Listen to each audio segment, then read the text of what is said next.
ਸਾਧ ਸੰਗਤ ਜੀ, ਪਿਆਰ ਨਾਲ ਬੋਲੋ ਧੰਨਕਾਰ ਜੀ। ਸੰਤ ਜਨੋ ਮਹਾਤਮਾਓ, ਆਓ ਇੱਕ ਵਿਚਾਰਨ ਵਾਲੀ ਗੱਲ ਦਾਸ ਸਾਹਿਬ ਜੀ ਨੇ ਫਿਰ ਸ਼ੇਅਰ ਕਰ ਰਿਹਾ ਹੈ ਕਿ ਮੈਂ ਕੀ ਹਾਂ। ਬ੍ਰਹਮ ਗਿਆਨ ਪ੍ਰਾਪਤ ਕੀਤਾ, ਸਾਲ ਵੀ ਬਹੁਤ ਹੋ ਗਏ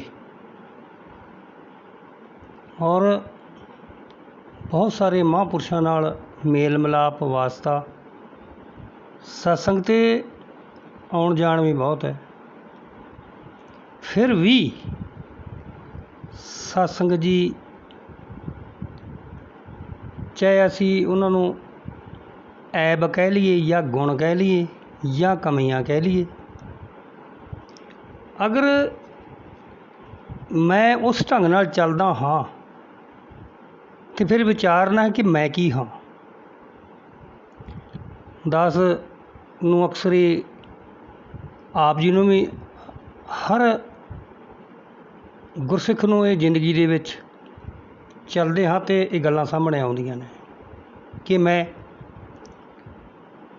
ਸਤਸੰਗ 'ਤੇ ਤਾਂ ਜਾਂਦਾ ਹੀ ਜਾਂਦਾ ਹਾਂ, ਲੇਕਿਨ ਹੋਰ ਕਿਸੇ ਪਾਸੇ ਵੀ ਝਾਕ, ਭਾਵ ਕਿ ਜਿਵੇਂ ਘਰ ਵਿੱਚ ਕੋਈ ਸਾਡੀ ਮਾਂ ਜਾਂ ਭਰਾ ਜਾਂ ਕੋਈ ਹੋਰ ਮੰਨਦਾ ਹੈ, ਕਿਸੇ ਪੀਰ ਫਕੀਰ ਦੀ ਜਗ੍ਹਾ ਬਣਾ ਰੱਖੀ ਹੈ, ਮੈਂ ਉੱਥੇ ਮੱਥਾ ਵੀ ਟੇਕਦਾ। ਫਿਰ ਮੈਂ ਕੀ ਹਾਂ। ਖੇਤ ਦੇ ਵਿੱਚ ਜਾਂ ਘਰ ਵਿੱਚ, ਖੇਤ ਵਿੱਚ ਆਮ ਵੇਖਣ ਨੂੰ ਮਿਲਿਆ, ਜੰਡੀ ਜਾਂ ਬੇਰੀ ਥੱਲੇ ਸਤਸੰਗ ਜੀ ਜਗ੍ਹਾ ਬਣੀ ਹੈ, ਮਟੀ ਬਣਾਈ ਹੈ, ਮੈਂ ਉੱਥੇ ਕੱਚੀ ਲੱਸੀ ਵੀ ਪਾਉਣੀ ਹਾਂ ਜਾਂ ਪਾਉਣਾ ਹਾਂ। ਫਿਰ ਮੈਂ ਕੌਣ ਹਾਂ, ਮੈਂ ਕੀ ਹਾਂ। ਮੈਂ ਵਿੱਚ ਵਿਚਾਰ ਵਰਤ ਵੀ ਰੱਖ ਲੈਂਦੀ ਹਾਂ ਜਾਂ ਰੱਖ ਲੈਂਦਾ ਹਾਂ। ਕਈ ਵਾਰ ਦੇਖਿਆ ਸ਼ਿਵ ਜੀ ਦਾ ਜਾਂ ਮਾਤਾ ਦਾ ਜਾਂ ਪਤੀ ਦੀ ਲੰਬੀ ਉਮਰ ਵਾਸਤੇ। ਫਿਰ ਕੀ ਵਾਕਿਆ ਹੀ ਗੁਰਬਾਣੀ ਦੇ ਵਿੱਚ ਲਿਖਿਆ ਵੀ ਇਹ ਚੀਜ਼ਾਂ ਵਾਜਬ ਹੈ। ਜਿਵੇਂ ਕਬੀਰ ਸਾਹਿਬ ਕਹਿੰਦੇ ਨਾ ਕਿ ਹਰਿ ਕਾ ਸਿਮਰਨ ਛੋੜ ਕੇ ਅਹੋਈ ਰੱਖੈ ਨਾਰ, ਗਧੀ ਹੋ ਕੇ ਉਤਰੇ ਭਾਰ ਸਹੇ ਮਣ ਚਾਰ। ਤੋ ਕੀ ਵਾਕਿਆ ਹੀ ਇਹ ਗੱਲ ਗਲਤ ਹੈ। ਫਿਰ ਮੈਂ ਤਾਂ ਇਹ ਕੰਮ ਕਰ ਰਿਹਾ ਹਾਂ ਜਾਂ ਕਰ ਰਹੀ ਹਾਂ। ਜੇ ਮੈਂ ਇਹ ਕੰਮ ਕਰ ਰਿਹਾ ਤਾਂ ਫਿਰ ਮੈਂ ਕੀ ਹਾਂ। ਸੰਤੋ ਪਿਆਰਿਓ, ਕਦੇ ਕਦਾਸ ਚੱਲ ਜਾਂਦਾ, ਥੋੜ੍ਹਾ ਬਹੁਤਾ ਘੁੱਟ ਲਾ ਵੀ ਲਈਦੀ ਹੈ। ਫਿਰ ਮੈਂ ਕੀ ਹਾਂ। ਕਦੇ ਕਦੇ ਕੋਈ ਖੁਸ਼ੀ ਗਮੀ 'ਚ, ਸੰਸਾਰਿਕ ਪਰਿਵਾਰਿਕ ਜਦੋਂ ਕੋਈ ਆਉਂਦੀ ਹੈ ਅਤੇ ਫਿਰ ਮੈਨੂੰ ਗੁਰੂ ਦੀ ਗੱਲ ਨੂੰ ਵੀ ਕੱਟਣਾ ਪੈਂਦਾ, ਕਿਉਂਕਿ ਸੰਸਾਰ ਵੀ ਰੱਖਣਾ ਪੈਂਦਾ। ਕੀ ਕਰੀਏ ਜੀ, ਸਰਦਾ ਨਹੀਂ। ਅਗਰ ਜੇ ਮੈਂ ਗੁਰੂ ਦੀ ਗੱਲ ਨੂੰ ਕੱਟ ਰਿਹਾ ਹਾਂ ਅਤੇ ਫਿਰ ਮੈਂ ਕੀ ਹਾਂ। ਕਦੇ ਸੁੱਖ ਵਿੱਚ ਜਾਂ ਸੱਥ ਵਿੱਚ ਬਹਿ ਕੇ ਕਿਤੇ ਮੈਂ ਤਾਸ਼ ਵੀ ਖੇਡ ਲੈਂਦਾ, ਕਿਤੇ ਜੂਏ ਨੂੰ ਵੀ ਹੱਥ ਮਾਰ ਲੈਂਦਾ, ਜਾਂ ਮੈਂ ਕੋਈ ਪਾਨ ਤੰਬਾਕੂ ਵੀ ਕਰ ਲੈਂਦਾ। ਤਾਂ ਫਿਰ ਮੈਂ ਕੀ ਹਾਂ। ਸੋ ਇਸ ਵਾਸਤੇ ਸੰਤੋ, ਇਹ ਸੋਚਣ ਵਾਲੀਆਂ ਗੱਲਾਂ ਨੇ ਕਿ ਮੈਂ ਕੀ ਹਾਂ। ਕਦੇ ਸਤਸੰਗ ਦੀ ਜੰਡ 'ਤੇ ਜਾਂ ਪਿੱਪਲ ਨੂੰ ਤੇਲ ਵੀ ਪਾ ਲਈਦਾ, ਪਾਣੀ ਵੀ ਦੇ ਦੇਈਦਾ। ਹਰਜ ਵੀ ਕੀ ਹੈ, ਮਹਾਂਪੁਰਸ਼ ਕਿਹੜੇ ਵੇਖਦੇ ਨੇ। ਅਤੇ ਫਿਰ ਮੈਂ ਕੀ ਹਾਂ। ਦੁਕਾਨਦਾਰੀ ਹੈ, ਬਿਜ਼ਨਸ ਹੈ। ਮਹਾਂਪੁਰਸ਼ ਕਹਿੰਦੇ ਨੇ ਕਈ ਵਾਰ ਕਿ ਮਹਾਂਪੁਰਸ਼ਾਂ ਨਾਲ ਥੋੜ੍ਹੀ ਰਹਿਤ ਗੁਰਸਿੱਖ ਨੇ ਕਰਨੀ ਚਾਹੀਦਾ, ਪਰ ਮਹਾਂਪੁਰਸ਼ਾਂ ਨੂੰ ਵੱਢਣ 'ਚ ਨਜ਼ਾਰਾ ਹੀ ਬੜਾ ਆਉਂਦਾ। ਮੇਰੀ ਇਹ ਸੋਚ ਹੈ। ਅਤੇ ਫਿਰ ਮੈਂ ਕੀ ਹਾਂ। ਝੂਠ ਝਾੜ ਤਾਂ ਆਮ ਹੀ ਚੱਲਦਾ ਸੰਸਾਰ 'ਚ, ਪੇਟ ਪਿੱਛੇ ਕਰਨਾ ਹੀ ਪੈਂਦਾ। ਕੀ ਫਰਕ ਪੈਂਦਾ। ਮੇਰੀ ਭਾਸ਼ਾ, ਮੇਰੀ ਬੋਲੀ ਕਦੇ ਕਦਾਰ ਬੋਲਿਆ ਜਾਂਦਾ ਉੱਚਾ ਨੀਵਾਂ ਜਦੋਂ ਗੁੱਸਾ ਆਉਂਦਾ। ਫਿਰ ਸਬਰ ਕਿਹੜਾ ਕਰੇ? ਸੰਸਾਰ 'ਚ ਕੀ ਨਹੀਂ ਚੱਲਦਾ, ਸਾਰੀਆਂ ਸਹੂਲਤਾਂ ਚਾਹੀਦੀਆਂ। ਰੱਬ ਕਿਹੜਾ ਬੋਰੀਆਂ ਸਿੱਟਦਾ, ਮਾੜੀ ਮੋਟੀ ਠੋਈ ਠੱਗੀ ਚੱਲਦੀ ਰਹਿੰਦੀ ਹੈ। ਜੇ ਅਗਰ ਇਹ ਸਾਡੀ ਸੋਚ ਹੈ, ਮੈਂ ਇਸ ਢੰਗ ਨਾਲ ਚੱਲ ਰਿਹਾ ਹਾਂ, ਅਤੇ ਫਿਰ ਮੈਂ ਕੀ ਹਾਂ? ਬਾਕੀ ਅਨੇਕਾਂ ਹੀ ਐਸੇ ਭਰਮ ਭੁਲੇਖੇ, ਬਿੱਲੀ ਰਸਤਾ ਕੱਟ ਜਾਣਾ ਉਹ ਵੀ ਮੈਨੂੰ ਚੰਗਾ ਨਹੀਂ ਲੱਗਦਾ। ਖਾਲੀ ਘੜਾ ਮਿਲ ਗਿਆ ਮੈਂ ਭੱਜ ਕੇ ਘਰੇ ਵੜ ਜਾਂਦਾ, ਛਿੱਕ ਮਾਰਤੀ ਛਿੱਤਰ ਛੁੱਤਰ ਝਾੜਨ ਲੱਗ ਜਾਂਦਾ। ਮੈਂ ਸਵੇਰੇ ਉੱਠਦੇ ਸਾਹਮਣੇ ਜੋ ਮਨੇਰੇ ਕਿਤੇ ਨੰਬਰਦਾਰ ਪਿੰਡ ਦਾ ਪੰਡਤ ਮਿਲ ਗਿਆ, ਝੋਟਾ ਮਿਲ ਗਿਆ, ਮੱਥੇ ਲੱਗ ਗਿਆ, ਕਹਿਣਾ ਜੀ ਅਪਸ਼ਗਨ ਹੋ ਗਿਆ, ਵਾਪਸ ਆ ਜਾਣਾ। ਅਤੇ ਕੱਪੜੇ ਉਹ ਨਾ ਵੀਰਵਾਰ 'ਤੇ ਧੋਈਦੇ ਹੀ ਨਹੀਂ, ਸ਼ਨੀਵਾਰ ਵੀ ਨਹੀਂ ਧੋਈਦੇ, ਮਾੜੇ ਹੁੰਦੇ ਬਹੁਤ। ਸਿਰ ਨਾ ਅੱਜ ਨਹੀਂ ਸਿਰ ਨਹਾਉਣਾ, ਇੱਥੇ ਫਲਾਨਾ ਵਾਰ ਹੈ।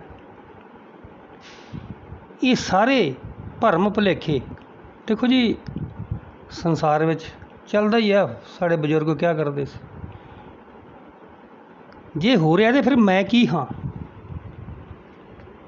ਸੰਤੋ ਪਿਆਰਿਓ, ਇਹ ਵਿਚਾਰਨ ਵਾਲੀ ਗੱਲ ਹੈ। ਸੰਸਾਰ 'ਚ ਵਿਚਰਦੇ ਹਾਂ, ਦਸ ਪਹਿਲੇ ਜ਼ਿਕਰ ਕਰ ਗਿਆ ਹੈ ਕਿ ਬ੍ਰਹਮ ਗਿਆਨ ਪ੍ਰਾਪਤ ਕੀਤਾ ਹੈ। ਫਿਰ ਅਗਰ ਬ੍ਰਹਮ ਗਿਆਨ ਪ੍ਰਾਪਤ ਕੀਤਾ ਹੈ ਕਿ ਜੇ ਮੈਂ ਮੇਰੀ ਜ਼ਿੰਦਗੀ ਦੇ ਵਿੱਚ, ਮੇਰੇ ਜੀਵਨ ਦੇ ਵਿੱਚ ਇਹ ਹਾਲਾਤ ਨੇ, ਅਤੇ ਫਿਰ ਮੈਂ ਕੀ ਹਾਂ? ਮੈਂ ਖੁਦ ਵਿਚਾਰਨਾ ਹੈ ਕਿ ਵਾਕਿਆ ਹੀ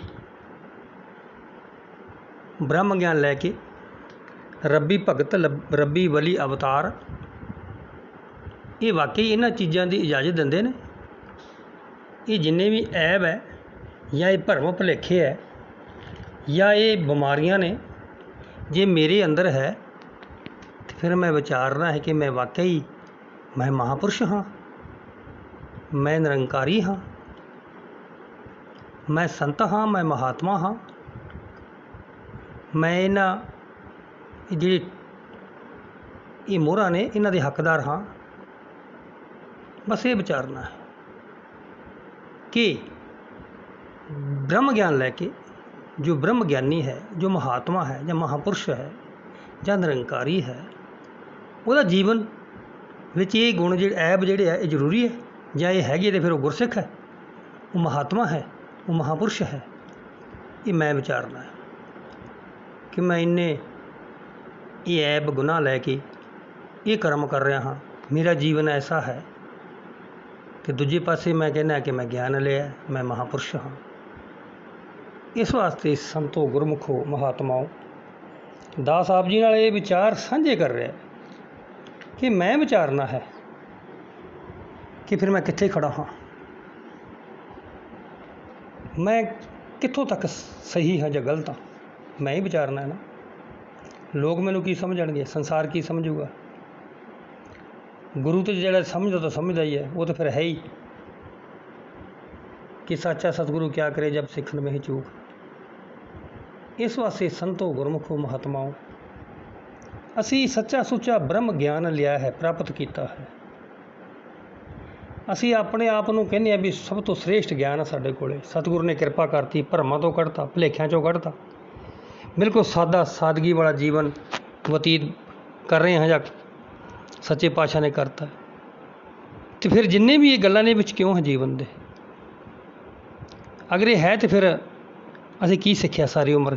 ਇੰਨੇ ਸਾਲ ਬ੍ਰਹਮ ਗਿਆਨ ਲਿਆ, ਮਹਾਂਪੁਰਸ਼ਾਂ ਦੇ ਨਾਲ ਵੀ ਰਹਿ ਰਹੇ ਹਾਂ, ਮਹਾਂਪੁਰਸ਼ਾਂ ਦਾ ਸੰਗ ਵੀ ਕੀਤਾ। ਫਿਰ ਅਸੀਂ ਜੇ ਇਹ ਐਬ, ਜੇ ਬੁਰਾਈਆਂ, ਇਹ ਗੁਨਾਹ ਹੀ ਨਹੀਂ ਤਿਆਗੇ, ਅਤੇ ਫਿਰ ਗੁਰਮਤਿ ਕਿੱਥੇ, ਭਗਤੀ ਕਿੱਥੇ, ਮੇਰਾ ਧਿਆਨ ਕਿੱਥੇ ਹੈ? ਫਿਰ ਕਿਸ ਵੱਲ ਹੈ? ਮੈਂ ਕੀ ਸਿੱਖਿਆ, ਕੀ ਪ੍ਰਾਪਤ ਕੀਤਾ ਸਾਰੀ ਉਮਰ? ਐਵੇਂ ਗਵਾਇਆ ਨਾ। ਸੋ ਕਹਿਣ ਦਾ ਮਤਲਬ ਕੀ ਹੈ? ਸਤਿਗੁਰੂ ਕੀ ਚਾਹ ਰਿਹਾ ਹੈ? ਨਿਰੰਕਾਰ ਦੇ ਕੀ ਅਸੂਲ ਨੇ? ਇਸ ਵਾਸਤੇ ਸੰਤੋ ਇਹ ਗੌਰ ਕਰਨ ਵਾਲੀ ਇਹ ਗੱਲ ਹੈ ਕਿ ਮੈਂ ਸਤਸੰਗ ਤੋਂ ਇਲਾਵਾ ਕਿਸੇ ਪਾਸੇ, ਨਿਰੰਕਾਰ ਤੋਂ ਇਲਾਵਾ ਕਿਸੇ ਪਾਸੇ ਮੇਰਾ ਧਿਆਨ ਹੀ ਨਾ ਜਾਵੇ। ਸਤਸੰਗ ਜੀ ਕੇਵਲ ਨਿਰੰਕਾਰ ਦੀ ਬੰਦਗੀ ਭਗਤੀ, ਵਰਤ ਰੱਖਣਾ ਹੈ ਤੇ ਸੱਚ ਵਰਤ ਸੰਤੋਖ ਤੀਰਥ, ਗਿਆਨ ਧਿਆਨ ਇਸ਼ਨਾਨ, ਦਇਆ ਦੇਵਤਾ ਖਿਮਾ ਜਪਮਾਲੀ, ਤੈ ਮਾਨਸ ਪ੍ਰਧਾਨ। ਇਹ ਵਰਤ ਰੱਖਾਂ, ਮੈਂ ਝੂਠ ਨਹੀਂ ਬੋਲਣਾ, ਮੈਂ ਸੱਚ ਬੋਲਣਾ ਹੈ, ਕਿਸੇ ਨੂੰ ਕੌੜਾ ਨਹੀਂ ਬੋਲਣਾ, ਮਿੱਠਾ ਬੋਲਣਾ ਹੈ। ਇਹ ਵਰਤ ਰੱਖਾਂ ਨਾ। ਰਹੀ ਗੱਲ ਉਮਰ ਦੀ, ਸਤਸੰਗ ਜੀ ਜੇ ਵਰਤ ਰੱਖਣ ਨਾਲ ਉਮਰਾਂ ਵੱਧ ਜਾਣ ਤੇ ਫਿਰ ਦੁਨੀਆ 'ਚ ਮਰਨ ਵਾਲੇ ਤਾਂ ਬੰਦ ਹੋ ਜਾਣਾ। ਜੀ ਕਰੋਨਾ 'ਚ ਕਿੰਨੇ ਮਰ ਰਿਹਾ, ਭੈਣਾਂ ਵਰਤ ਰੱਖਣਗੇ ਨਹੀਂ ਸਾਰੇ, ਤੇ ਸਾਰੇ ਬਚਾ ਲੈਣਗੀਆਂ। ਬੰਦੇ ਰੱਖਣਗੇ ਘਰ ਵਾਲਾ ਤੇ ਨਾ ਕੋਈ ਔਰਤ ਮਰੇ। ਇਸ ਵਾਸਤੇ ਸੰਤੋ ਇਹ ਅਸੀਂ ਵਿਚਾਰਨਾ ਹੈ ਕਿ ਸੱਚੇ ਪਾਤਸ਼ਾਹ ਨੇ ਸਾਨੂੰ ਕਿੰਨਾ ਸੋਹਣਾ ਸੁੱਚਾ ਗਿਆਨ ਦਿੱਤਾ ਹੈ, ਫਿਰ ਵੀ ਅਸੀਂ ਇੱਧਰ ਵਧ ਰਹੇ ਹਾਂ। ਮਹਾਤਮਾ ਜ਼ੋਰ ਲਾ ਰਹੇ ਨੇ, ਬਾਬਾ ਜੀ ਨੇ ਅਕਸਰ ਕਿਹਾ ਹੈ ਕਿ ਕੋਈ ਵੀ ਨਸ਼ਾ ਨਹੀਂ ਕਰਨਾ, ਫਿਰ ਵੀ ਮੈਂ ਨਸ਼ਾ ਕਰ ਰਿਹਾ ਹਾਂ। ਕਿਉਂ ਨਹੀਂ ਗੁਰੂ ਦੀ ਗੱਲ ਮੰਨ ਰਿਹਾ? ਫਿਰ ਝੂਠੇ ਦਾਅਵੇ, ਝੂਠੀਆਂ ਗੱਲਾਂ, ਝੂਠਾ ਪ੍ਰਚਾਰ ਕਿਸ ਚੀਜ਼ ਦਾ? ਸਤਸੰਗ ਜੀ ਜੰਡਾ ਪਿੱਪਲਾਂ ਨੂੰ ਪੂਜਣ ਨਾਲ ਕੀ ਭਗਤੀ ਹੈ? ਲਿਖਿਆ ਕਿਤੇ ਨਹੀਂ। ਕੇਵਲ ਸਾਡੇ ਭਰਮ ਭੁਲੇਖੇ। ਅਸੀਂ ਕਹਿ ਦਿੰਦੇ ਹਾਂ ਵੀ ਮਜਬੂਰੀ ਹੈ ਜੀ, ਰੱਬ ਕਿਹੜਾ ਵੇਖਦਾ, ਇਹਦਾ ਗਿਆਨ ਕਿੱਥੇ ਹੈ? ਇਹ ਤਾਂ ਪਲ ਪਲ ਵੇਖ ਰਿਹਾ, ਇਹਦਾ CC ਕੈਮਰਾ ਤਾਂ ਲੱਗਿਆ ਹੋਇਆ। ਇਸ ਵਾਸਤੇ ਅਸੀਂ ਸੋਚਣਾ ਹੈ, ਵਿਚਾਰਨਾ ਹੈ ਕਿ ਸੰਸਾਰ 'ਚ ਰਹਿ ਰਹੇ ਹਾਂ ਸੱਚਾ ਸੁੱਚਾ ਜੀਵਨ, ਬਿਲਕੁਲ ਸਾਫ ਸੁਥਰਾ। ਅਸੀਂ ਹਰ ਵੇਲੇ ਇੱਕ ਗੁਰਸਿੱਖ ਦਾ ਸਤਿਕਾਰ ਕਰਨਾ ਹੈ। ਜੇ ਗੁਰਸਿੱਖਾਂ ਨੂੰ ਅਸੀਂ ਚਲੋ ਸੇਵਾ ਨਹੀਂ ਕਰ ਸਕਦੇ ਤੇ ਫਿਰ ਜਿਵੇਂ ਕਹਿੰਦੇ ਨਾ ਵੀ ਮੈਂ ਗੁਰਸਿੱਖਾਂ ਨੂੰ ਵੱਢਣ 'ਚ ਬੜਾ ਮਜ਼ਾ ਆਉਂਦਾ। ਦਾਸ ਦੀ ਗੱਲ 'ਚ ਜੀਵਨ 'ਚ ਆਈਆਂ ਨੇ ਗੱਲਾਂ, ਤਾਂ ਜ਼ਿਕਰ ਕਰ ਰਿਹਾ। ਇਹ ਹੋ ਰਿਹਾ ਸਾਡੇ ਨਾਲ। ਇਸ ਵਾਸਤੇ ਸਤਸੰਗ ਨਾ ਝੂਠ, ਨਾ ਫਰੇਬੀ, ਨਾ ਦਗਾ, ਇਹ ਗੁਰੂ ਦਰਬਾਰ 'ਚ ਨਹੀਂ ਚੱਲਦਾ। ਕੋਈ ਭਰਮ ਨਹੀਂ ਚੱਲਦਾ, ਕੋਈ ਭੁਲੇਖੇ ਨਹੀਂ ਚੱਲਦੇ। ਪਸ਼ੂ ਪ੍ਰੇਤ ਡੰਗਰ ਜਾਨਵਰ ਸਭ ਸਤਸੰਗ ਜੀ ਰੱਬ ਦਾ ਰੂਪ ਹੈ। ਉਹਨਾਂ ਨੇ ਆਪਣੀ ਚਾਲ ਨਾਲ ਚੱਲਦੇ ਰਹਿਣਾ, ਅਸੀਂ ਵੀ ਚੱਲ ਰਹੇ ਹਾਂ। ਫਿਰ ਅਸੀਂ ਵੀ ਮਾੜੇ ਤੋਂ ਮਾੜੇ ਐਬ ਕਰਦੇ, ਫਿਰ ਸਾਡੇ ਮੱਥੇ ਲੱਗਣਾ ਸਭ ਤੋਂ ਪਾਪੀ ਤਾਂ ਅਸੀਂ ਹਾਂ। ਫਿਰ ਪਸ਼ੂਆਂ ਨੂੰ ਪਰਹੇਜ਼ ਕਰਨਾ ਚਾਹੀਦਾ ਸਾਡੇ ਤੋਂ। ਸੋ ਇਹਨਾਂ ਗੱਲਾਂ ਦਾ ਸਤਸੰਗ ਜੀ ਦਾਸ ਜ਼ਿਕਰ ਇਸ ਵਾਸਤੇ ਕੀਤਾ ਹੈ ਕਿ ਇਹ ਗੱਲਾਂ ਸਾਡੇ ਜੀਵਨ ਵਿੱਚ ਵੇਖਣ ਨੂੰ ਮਿਲ ਰਹੀਆਂ ਹੈ। ਅਗਰ ਇਹ ਗੱਲਾਂ ਹੈ ਤੇ ਸਤਸੰਗ ਫਿਰ ਵਿਚਾਰਨ ਵਾਲੀ ਗੱਲ ਹੈ ਕਿ ਫਿਰ ਮੈਂ ਕੀ ਹਾਂ। ਆਓ ਸੰਤੋ ਕਿਰਪਾ ਕਰੋ, ਮਿਹਰ ਕਰੋ ਕਿ ਸਤਿਗੁਰੂ ਨੇ ਸੱਚਾ ਸੁੱਚਾ ਗਿਆਨ ਦਿੱਤਾ ਹੈ, ਭਰਮ ਭੁਲੇਖੇ ਕੱਢੇ ਹੈ, ਬਿਲਕੁਲ ਸਾਫ ਸੁਥਰਾ। ਕੇਵਲ ਤੇ ਕੇਵਲ ਪੂਜੋ ਰਾਮ ਏਕ ਹੀ ਦੇਵਾ, ਤੇ ਸੱਚਾ ਨਾਵਣ ਗੁਰੂ ਕੀ ਸੇਵਾ। ਇੱਕ ਕੇਵਲ ਤੇ ਕੇਵਲ ਇੱਕ ਨਿਰੰਕਾਰ ਦੀ ਬੰਦਗੀ ਔਰ ਸਤਿਗੁਰੂ ਦੀ ਪੂਜਾ, ਸੰਤਾਂ ਦੀ ਪੂਜਾ, ਸੰਤਾਂ ਸੰਗ ਮਿਲ ਕੇ ਹਰ ਵੇਲੇ ਪਲ ਪਲ ਇਹਦਾ ਯਸ਼ ਕਰਦੇ ਚੱਲੀਏ। ਫਿਰ ਸਤਸੰਗ ਅਸੀਂ ਕਹਿ ਸਕਦੇ ਹਾਂ ਕਿ ਮੈਂ ਮਹਾਂਪੁਰਸ਼ ਹਾਂ, ਮੈਂ ਨਿਰੰਕਾਰੀ ਹਾਂ। ਅਗਰ ਦਾਸ ਨੇ ਜੋ ਸਾਰੀਆਂ ਲਿਸਟ ਬਿਆਨ ਕੀਤੀ ਹੈ, ਜੇ ਉਹਨਾਂ ਵਿੱਚੋਂ 1 2 3 ਵੀ ਐਬ ਹਨ ਤੇ ਫਿਰ ਮੈਂ ਨਿਰੰਕਾਰੀ ਨਹੀਂ ਹਾਂ, ਮਹਾਂਪੁਰਸ਼ ਨਹੀਂ ਹਾਂ। ਇਹ ਸੋਚਣਾ ਹੈ। ਪਿਆਰ ਨਾਲ ਬੋਲੋ ਜੀ ਧੰਨ ਨਿਰੰਕਾਰ।